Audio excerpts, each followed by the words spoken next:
The nationwide strike declared by the Petroleum and Natural Gas Senior Staff Association of Nigeria on Monday has paralyzed operations at key oil and gas regulatory institutions, including the Nigerian National Petroleum Company Limited, the Nigeria Upstream Petroleum Regulatory Commission, and the Nigerian Midstream and Downstream Petroleum Regulatory Authority. A whole lot of issues there. Of course, the impact of this is what Nigerians are so concerned about. Let's dive into this and, of course, see how this matter can be resolved. I'm being joined in the studio by Professor Konife. He's an economist. He joins us right here in the studio. Good morning, Prof. Good morning. Thanks for having me. All right, let me get your immediate reaction to the ongoing war between Pengassan, oil workers union, and, of course, the Dangote Refinery. I mean, this is what I call unionism gone mad. And there's no place in our Nigerian law for recklessness of this dimension. And I need to call out the mid and downstream regulatory agency. Just a regulatory agency that is in charge of all of this. Their incapacity is an evidence of complicity. And I can't mince word on this. This Nupeng and Pengassan, they are not regulatory agencies. In fact, they were the ones that blocked the sale of Kaduna and Port Harcourt Refinery in 2007. But they are, members of the regulatory agencies. So no, they can be members, but they are not the regulatory agencies. They could be a member of the board. But the thing is that in 2017, when it was sold for $750 million, then Radua came in. The pressure from these people, they made him return the money to the consortium. Now I'm begging federal government, let these unions go and take that refinery, take them free, and go and repair them. Go and management buyout, go and run them. You earn tens of billions of naira, go and use them, go and run them. And then do your own, leave Dangote alone. That's not on. If you look at FDI this year, we're not even sure we'll get up to $2 billion dollar in FDI in this year at all. FDI has melted down, and the only thing that is inspiring, the 20 billion investment that is inspiring investors to come here, you are telling them, kicking them out, kicking them on their teeth. That's not going to allow you to stand. It's not going to stand. Now, the first question is, they said unionization and workers' right, that Dangote Refinery is against that. Dangote has defended himself. He has actually said publicly, we support workers' rights to join the union. But it is voluntary. The law says it's voluntary. The second one is that, that anti-labor practices, they are restricting and penalizing and intimidating people who are members of their union. Dangote has said their own side. That's not true. Where is the evidence? And the mass retrenchment of 800 workers. What is wrong? Look, employments are governed by contracts. And the contracts provides for you to terminate. There are months of grace, or the period of grace. If the term of the contract is violated, union steps in to protect their workers. Now, when you come to redundancy, there's something different. Because redundancy is when the company, for all kinds of reasons, can no longer continue business as usual. And there's so many things that can cause that. It could be technology. It could even be AI. I used to have 4 researchers working for me. Only one is necessary because AI has come in. Then it could be adverse conditions. It could be all kinds of situations. And the law does not require a private company to even give the reasons why you are making somebody redundant. But Dangote says it's because they are reforming and regulating. Yeah, they even had to go and try and give. Reorganization. There is no law that says you cannot lay off people. What you do is what compensations, what period of notices. And let me tell you this. If a worker doesn't have contract, you can't escape. Once you pay salary and they are covered by statutory regulation, the contract can be implied. So they can't run away. So they will still have to pay them benefit. That's what union comes. In fact, once they are making this announcement, the union should run and have a meeting with them to know what the issues are. Is there any way we can help our members? Is it training? We can engage in retraining them so that they will be first in when you are going to open the door again. So it'll be nothing. Is there any negotiation? No arbitration? No what do you call it? Nothing. And then the last resort is to go to tribunal. Go and report. If you think you have some rights, go to industrial court and report. If you think there is some kind of right that is being, go there. You're not going to any of this. No conciliation, no arbitration, nothing, no negotiation. You just go and stop the country. And it makes me fear they don't have a development economist that advises them. And let me tell you this. There is between 14 to 14.7 billion naira that is going to be lost every day. Now, let me tell you the magnitude of that amount. 800 workers, Dangote still has 3,000 workers. What is 800 to 3,000 that are still working there? Now, 800 workers, if each of them is getting 100,000 naira a month, that will be 80 million. Now, this 14.7 billion is 14.7 times more than this. So what it means in effect is that 14,700 Nigerians, their monthly salary are being taken away by what happened in one day. And if there are a family of 1 to 4, over 52 million Nigerians are going into abject poverty because they are no longer able to receive income. And that is the impact, that is the economic impact. What you think is just 814 billion, this is what it means on a daily basis, what Nigeria is going to be losing. All right, Prof. What the union workers, the leadership are saying is that these workers were laid off after some of them expressed their interest or even joining the union. That is where the oil workers are saying that, accusing Dangote of anti-labor practice. What do you say about that? No, I mean, Dangote has made his own case. He's put his own case out there. It's not me said, he said. No, their case are out there. Their response are out there. They've denied all of that. And they even blackmailing and saying 2,000 Indians have been imported. Imported from where? Into Nigeria. With no immigration clearance, nothing. Imported 2,000 to take over their jobs. 2,000 to take over the job of 800 people. These are malicious lies, and they do not, even if it is true, it does not provide an excuse for you to shut down the entire economy. Because of 800, you are shutting down 230 million Nigerian people from accessing energy. You're creating energy insecurity. You are creating another form of physical security because there's going to be clash everywhere. Now, what are you talking about? Government should ban these national unions and then let the state versions of these unions persist. After all, oil is only in about 10 states. Why should a conflict between a refinery in Lagos and their union black out the entire country? Let them go to states. Let them have their own versions in the state. It's not necessary to have them because all of these things, all these conspiracies, they were all built up when NNPC was the sole monopoly in the country. The sole business. Now it's not. Of course it's not. So all these unions that are built on a national basis, based on the oil, they should go back to state level so that we will have peace, in the industrial peace in this country. And then I've still suggested it. Government should give them those 2 refineries free of charge, no $750 million. Go and run those as management buyout. And let's have peace. Indeed. But Prof, let's see, let's try to ask what exactly is really happening. Is it a case of a small animal being afraid of being swallowed by or eaten by the big animals? Dangote, in this case, is the bigger animal, and the marketers are somehow scared of him being, eaten by them. What do you think? What do you make of that? What it is this. What is the alternative scenario? The alternative scenario is what has been business as usual, the former business that they've been doing, which is racketeering, and then you have an institution there that is granting them license, unauthorized license, to import hundreds of millions of barrels of adulterated fuel into the country.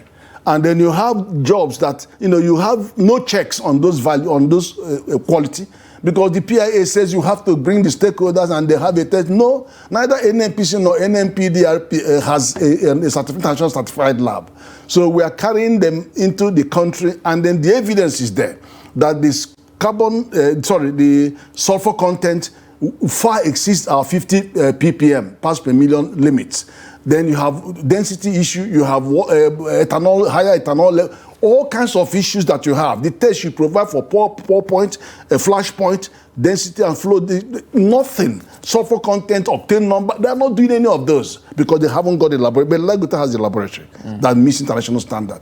And then they are not even respecting the law that says you must declare the local capacity of refining before, and then the others who are drilling will meet those before exporting. No. And then you have, and then even Dangote Refinery that has capacity for 700,000 barrels, they're giving them 70,000 barrels. Not even 100, not even 200. And in all of those, they just want to put that company under pressure and continue to import what they're importing. And then, so what is the problem? I don't understand what the problem. And then I have to warn. Now, people who live in glass houses don't throw stones. That's a big warning. And this company, we know that in the whole of this year, we may not get $2 to $3 billion investment, direct investment. Dangote Refinery is a systemic, strategic industry for this country that it is a national asset. It cannot be wished away. And then let me tell you also, if they think that they can stop that business, you can't actually stop it from supplying fuel into Nigeria. And if they decide not to supply fuel, you cannot stop it from exporting its fuel. So I don't understand what is the law. You don't engage in a battle that you have no prospect of winning. All you are doing is that you are destroying the jobs. It's now recklessness, reckless leadership that I say the federal government should just get rid of, abolish them. Let's have state versions of them. Let them work in states. So that one thing happening in one state does not stop the whole 36, 37 states. So that is just a simple answer. All right. The question is, Dangote Group is the highest employer of labor in Nigeria, and of course the highest contributor to tax revenue of Nigeria and even subnationals. Given what is happening, what sort of intervention do you expect from the government? The federal government is trying to bring the two warring factions together to see how they can, reach a compromise. Well, if you look at this is a proxy war. You are asking me, somebody is saying, I've had some interviews where they are saying, oh, only just now that they suddenly decided to leave 800. But look, Nupeng has come in, that man has come in. Can you not see the coincidence of a proxy war being fought? It's a proxy war because they are coming from all angles. It's a proxy war that is being fought. And I have named who and who are behind this. And you talk about monopoly. NNPC is the monopoly in the country. The second monopoly is Nupeng. The third monopoly is that man. The fourth monopoly is this company we are talking about. Pengassan. Pengassan. They are the ones that can't let go. They think that the whole country will continue to be on their knees just for them to get by. You have 2,000 trucks and you are making so much noise. So what happens? You are contenting somebody that brought 10,000 trucks. You have 2,000. He brought 10,000. You're not talking about resources to upgrade your 2,000. He hasn't stopped you from coming to the gantry, but you are screaming. You don't want his 10,000. What is it? What have you invested in the economy? Somebody is investing 1.7 trillion, not indirectly in his refining, but to actually move his product and then bring down the price of fuel so that people are the people who actually sell the petrol don't actually get more than 40, 50 naira. But if you look at the 820 naira they spend at the gantry to collect the fuel, see who is getting who. The exploration gets so much, the driller gets so much, the refiner gets so much. But from 820, by the time it arrives at the pump, somebody is collecting 1,100 to see who is doing it with no investment. So the man that actually puts the petrol in your car doesn't get more than 50 naira per liter. But look at the people that stack up the benefit. So this is the point. That is what he wants to get off the way so that the benefit will reach 230 million Nigerians and 42 million workers. Now you just suddenly jump on strike. You have not thought through the financial hardship. 50,000 people every day will be going into poverty. Over 14,700 jobs will be lost every day. The value of the salary that will be lost, that is what it would mean. You are not thinking about the hospitals. How many people are going to die in the hospital today because they are not going to have fuel? Those in intensive unit, you're not talking about that. What about the mission critical businesses? Your phone, how many calls have been cut because they are not going to have enough fuel to run the base stations? Then the airports, How many lives are going to be in danger if they don't have enough fuel to maintain 24/7 power? You know, what the hell is going on? Because a few individuals think that the world should come to a stop, and then the 230 million Nigerians should be at their mercy. That is not democracy. That is not industrial democracy. That is not free market. That is not any of those.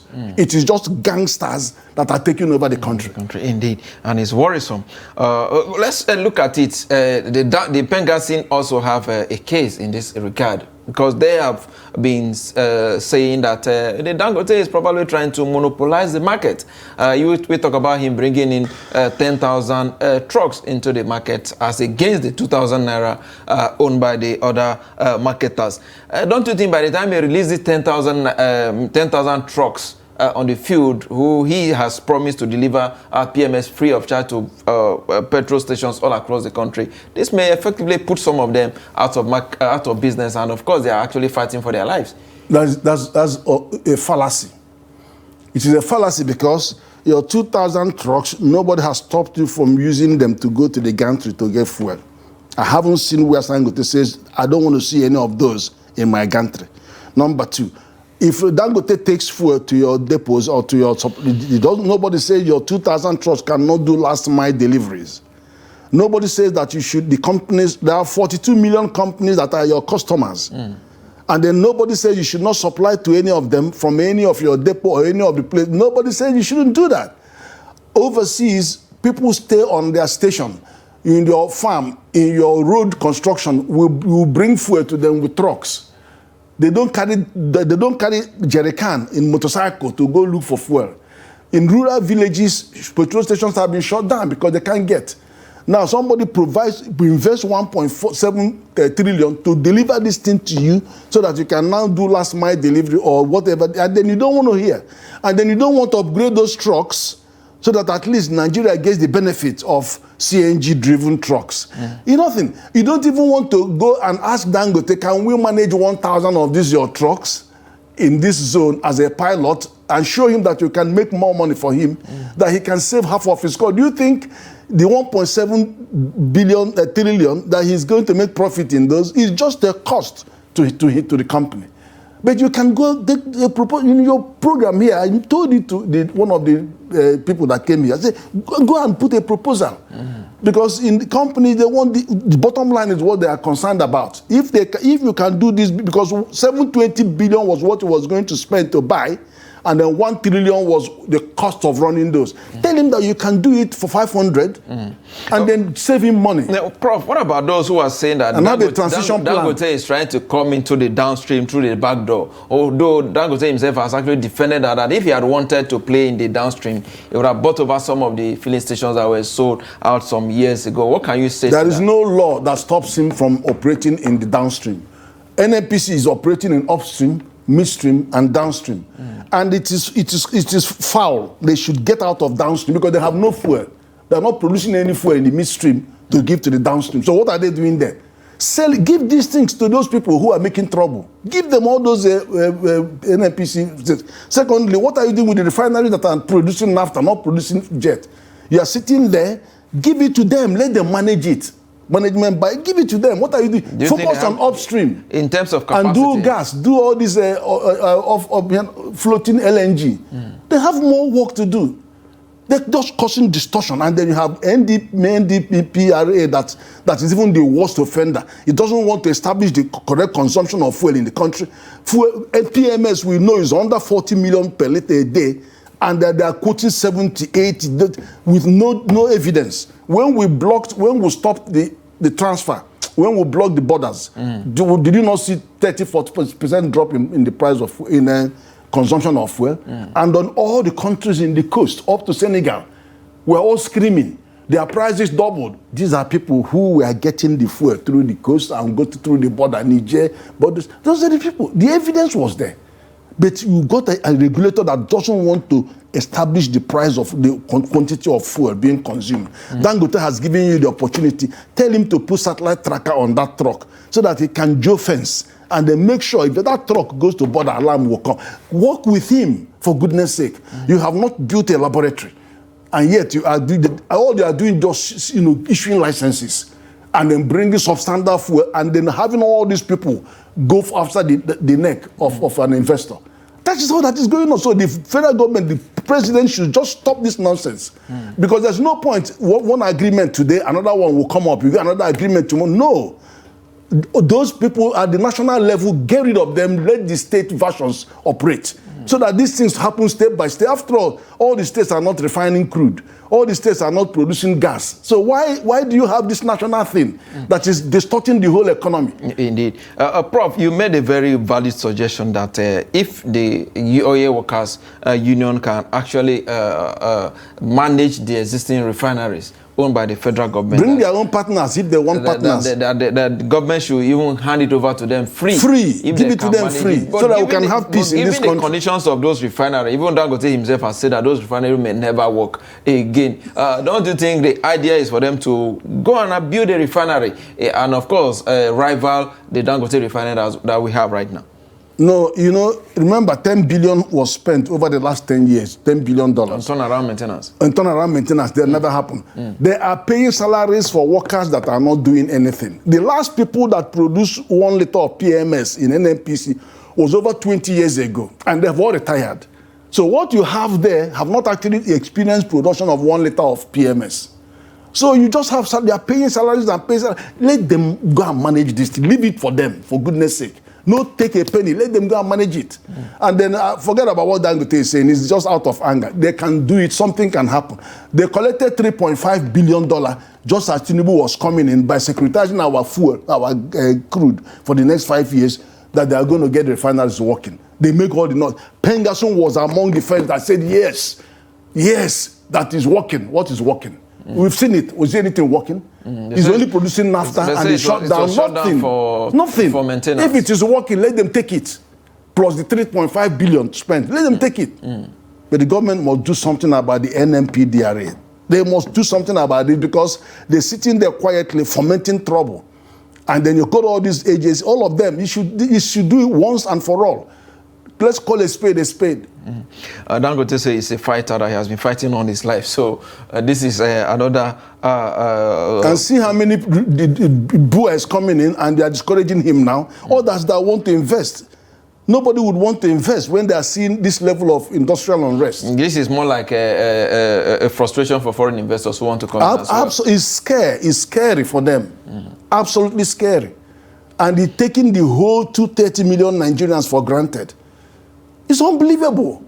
All right, Prof, how best do you think government can resolve this issue? I've given you the answer. Truth of the matter I've given you the answer because the two sides need each other to function. Which side are you going to negotiate? Both the Dangote you negotiate Dangote and Nupeng today.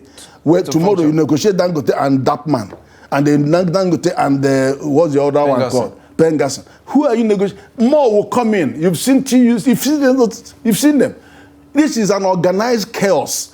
It is orchestrated and it is a proxy war. So we shouldn't mix what Abacha said. If you have this problem one day in this country, government hand is in it. Has Abacha not said that? Abacha said if you have riots in one day in a country, government hand in it. There's a government arm that is involved in this. That's what is giving them the audacity to do what they are doing. The temerity to stop the whole country. That's a very big allegation, Prof. No, I mean, what are you saying? What is the allegation there? Pengassan is not a regulatory agency. So, and then Nupeng cannot ask for 1.something trillion for what is subsidy. For where? Where is the subsidy? So Dangote will pay you subsidy for doing for what? What have you done for? I mean, the whole thing is unionism got mad. 1981, 82, I was doing my PhD in Leeds and in Sheffield, and I saw it. Mrs. Thatcher took on miners' union. Exactly the same situation. Without Oscar Gale, he ended up prescribing the union. And then what is it? Look at America. Look at America. All the car industries had to vanish to America, to China and South Korea because they couldn't breed. So it is just not fair. And let's look at the law. The law says you can have union. Yes. And I'm going to say, yes, we recognize that. But it's not compulsory. Then you talk about, package. It's not, what package? Dangote gives the best known financial package to compared to any gas and oil industry. Best in Nigeria, best in Africa, compensation package, you get housing allowance, you get health allowance, you get good salary beyond minimum wage. Nothing, after 5 years, you can apply for loan to buy your own house. So what is the problem? To the highest international standard, they are not satisfied. Then you say that he's forcing people out, forcing them in and forcing them out. You cannot, everybody has a contract. If there is a deviation from your term of contract, if adequate notice is not served, then you can come and fight for this worker to get his rights. It's not a problem. They're entitled to right where it is. Then thirdly, when it comes to redundancy doesn't respect contract. Redundancy can happen based on all kinds of things, but the law says you have to take, the law has what, you take its course. So, and then they've done all that it is. Now, go and talk to them and know whether there is anything you can do for the future to help those 800 come back to work at some stage. It may be there may be more training that is required. Talk them, two of you have money. Why don't you invest in training of some of these people so that they could be first in when they open up? You're not talking about it. So I don't know what is, no rules, no rule of engagement. You just jump on strike. It doesn't happen like that. Indeed. Well, I will not blame Dangote at all, because if you invest $20 billion to put that kind of facility in place, you wouldn't want any other person to come and tell you how to run that kind of business. Now, in closing, now, as we wrap, Prof, a lot has happened, and what we want is an agreement in the best interest of Nigerians who are going to bear the brunt of the ongoing war between these two giants. What sort of agreement do you think they should consent to in this regard now? Government is wading in today.